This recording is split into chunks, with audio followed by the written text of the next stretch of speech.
Hello to my instructors. My name is Hector Mendoza Dominguez.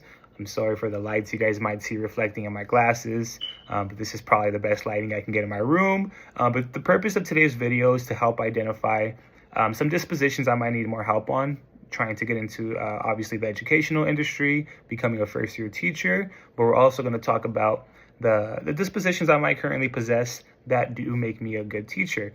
So the first one that I really do want to dive into, and the one that I've always, held really close to my heart, is being compassionate, right? Being a compassionate human being, no matter whether it's in a classroom setting, if you're in public, it doesn't really matter, right? Just making sure that you're being respectful to everyone around you and treating others the way you want to be treated has always been number one to me. So that's why I carry that disposition as number one, being compassionate in a classroom setting. Growing up, I've always had a lot of different races, a lot of different religions, and obviously in my classrooms, right? Having different classmates that preach different things, but also obviously coming united together and being able to relate to certain things that we might, we might share the same, passions for. For me, soccer is really, really huge in my life, and it's always been, it's going to continue to be. So obviously being able to find that within the classroom setting, we just don't know what happens outside of a classroom, right? Students go home and everyone has a different life. So again, while being an instructor, I think being compassionate is number one, solely for the reason that everyone's going to learn differently. Everyone comes from a different background. And it's also really hard to try and get someone to really interact in a classroom setting because of what goes on outside of a classroom, right? So being compassionate, being able to identify those students that might need a little extra help or just don't necessarily understand what's going on. I currently am a math IA at a high school, so I already get a little bit of that in-classroom instructor experience. So I'm always, like I said, compassionate is number one. So I'm always being compassionate with those students. There's a lot of students in my classrooms that just don't necessarily speak English properly. They come from, I live in Arizona, so they come from, a lot of them come from Mexico. There's a few that come from like South America. But I think they really do gravitate towards me because, again, I don't, discriminate. And being a Hispanic myself, they really do find that, they found that upon me, and they're able to communicate anything with me. So again, I've been able to help the teacher I help, and honestly, the classroom setting is amazing just because he has me in there. And again, being able to help those students is awesome. And another one I really do want to talk about is professionalism. Professionalism is huge as well. Being able to show up on time, setting the standards that you want your students to have, has always been also a huge one for me, right?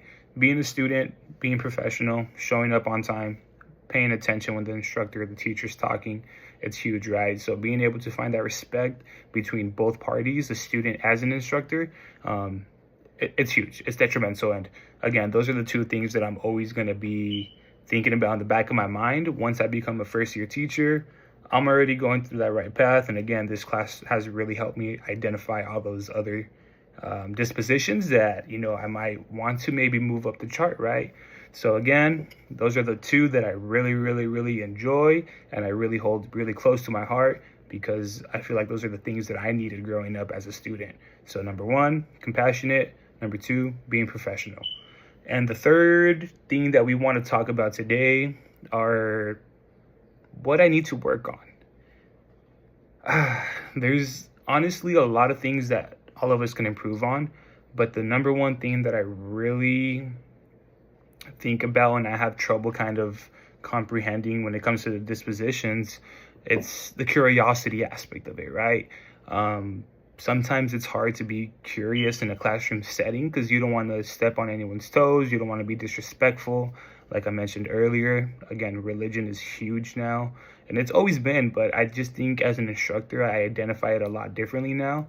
And it's just a lot different being in a classroom setting. And sometimes you do want to get curious and you want to ask certain questions, but obviously, maintaining that professionalism is huge. So I just have to find different ways to incorporate that curiosity, maybe by obviously setting a game plan to start the day off, kind of let the students express themselves before asking any questions.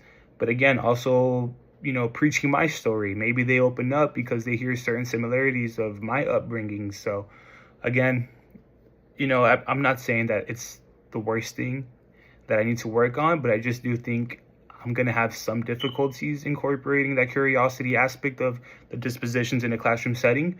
But I'm working extremely hard to continue to grow as an instructor. So when I do become a first year teacher, I'm fully loaded and ready to go for it. So, and for the fourth thing that we're going to talk about in this video, what quality should professional educators display?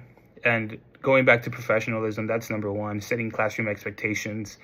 I've worked with plenty of teachers. I currently work with plenty of teachers, and they all honestly display a huge example of what it is to be professional, setting classroom expectations, and they are phenomenal at their job. So again, I'm learning from a lot of teachers currently right now. And being a student, I've always actually wanted to be a teacher, just because certain teachers have shaped the way I kind of view life, and they help shape me to become an educator myself. So just staying loyal to my students, staying loyal to whatever school I'm at, asking the right questions, and just learning from the current teachers I'm working with right now. So again, they all display phenomenal things. The dispositions that they incorporate in their classrooms are top notch. So again, I'm still learning, but a lot of teachers display so many amazing things that I'm learning on a daily basis. So I'm extremely excited to dive into that myself. And again, like I said, this class has helped me so much, being able to identify what's right, what's wrong. And again, the dispositions, when I first ranked them and when I first read it, has changed in this very moment that we're speaking right now. Because again, there's so many things that you can think of and you can brainstorm on a daily that can help you change that chart. So again, I don't like to put a 1 through 10 just because I know they're on a daily basis changing depending on what the situation is and what I'm learning. So again, I'm really enjoying this class, and I really do appreciate the support that I get from all my instructors. So yeah, this is my submission. I hope you guys enjoy listening to me. I'm sorry if I went on a little bit of a rant, but yeah, thank you. Nice to meet you guys.